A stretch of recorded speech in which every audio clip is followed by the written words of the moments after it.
How you doing? This is Benjamin with Benjamin's Exotics, and today we're going to be looking at if anybody out there keeps leopard geckos, especially things like leopard geckos, African fat-tailed geckos, basically anything that eats mealworms or superworms.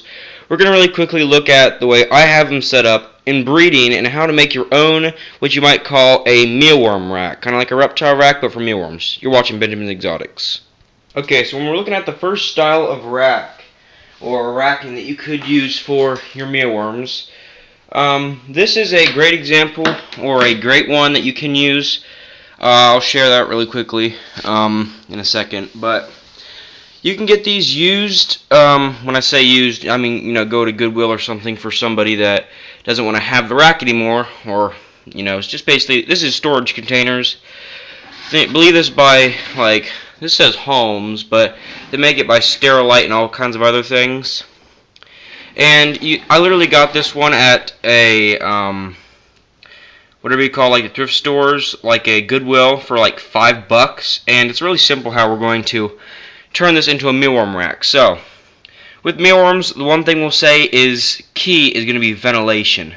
If you get any amount of mold in your mealworm bins like this, you're going to have lots of problems. From mealworms dying. If it gets too moist, you can get mealworm mites, and they'll just completely destroy your entire colony. It's just not a good setup. So when we're drilling our holes, you'll have two options to drill them. You can either use a small Swiss Army knife or something like that.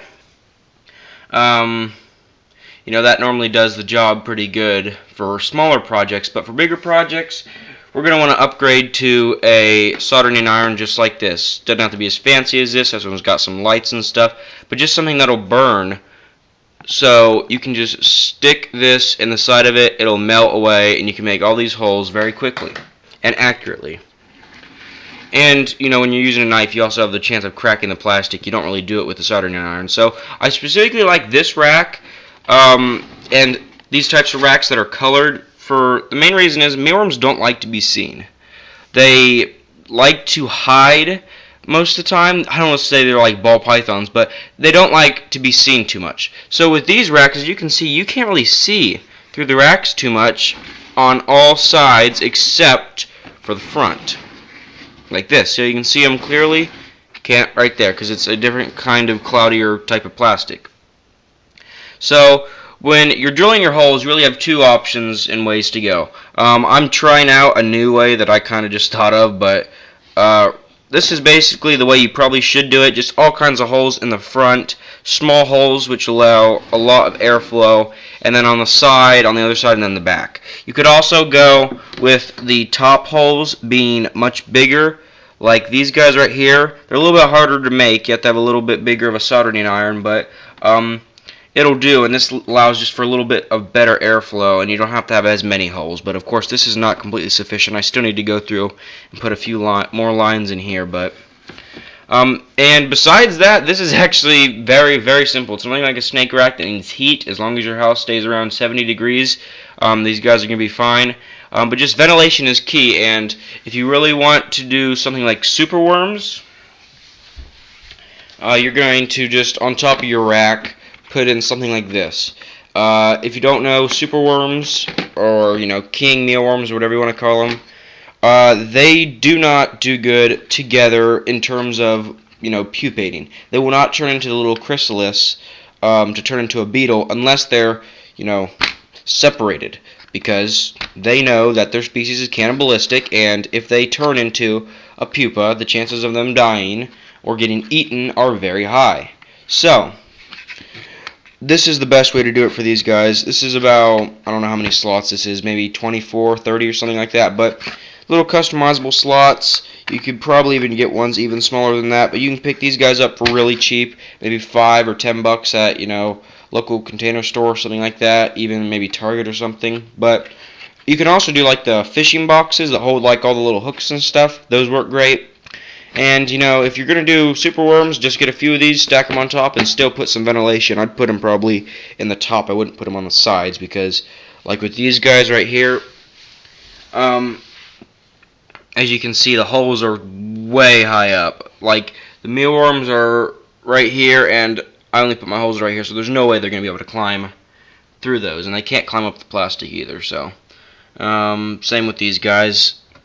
It could be different with other species, but with mealworms and superworms and basic stuff like that, they're not going to be able to climb plastic and get out. So I hope you guys enjoyed this video. It's just a very simple mealworm rack. There is one more style that I'll show you that I kind of like, kind of don't, and it's basically the same thing like this, but it's a little bit more stackable. These can be stacked and you could connect them together, but as you can see, they're very easy for cleaning. And for feeding, you just open them up like this, throw in some carrots. I do celery, I do broccoli. I like to really gut load my mealworms and stuff for the leopard gecko to have the best quality food. But very simple like that. You could also do, if you don't want to have to clean these bins out, you could just set littler containers in there like that. And even if you do set the mealworms completely on the bottom, these things are not easy to, or they're not hard, sorry, to clean. You just take them out like that. They have two little hooks on the side, and now you have your fresh container. As you can see, it's got a pretty good amount of floor space, and you can then clean this. And I'll show you one other style that I had used before, but I didn't really like it that much because it held too much humidity from any carrots, potatoes, or food that you'd put in, and I'll show you that right about now. Okay, this is the second kind of style of rack you can do. These are stackable. You probably glue them together or something like that if you really wanted them to be sturdy. And compared to these drawers and the average, ones like this that are made by Sterilite and others, it's much smaller, so you can keep a lot more mealworms in a lot smaller of a space in terms of mealworms don't need it to be high. But there's a few things I don't like about this design.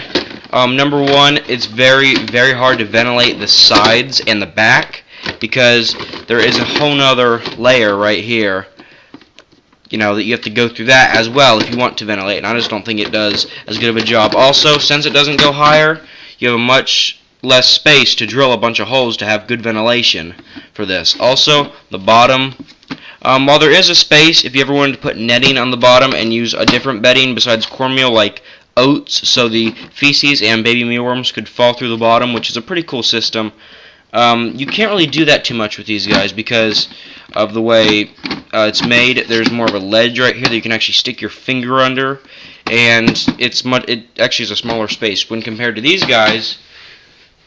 These guys are just hollow underneath. I can just put my hand up here and I can feel the bottom. As you can see, I can move this container. So the ledge is about that thick compared to being like that thick.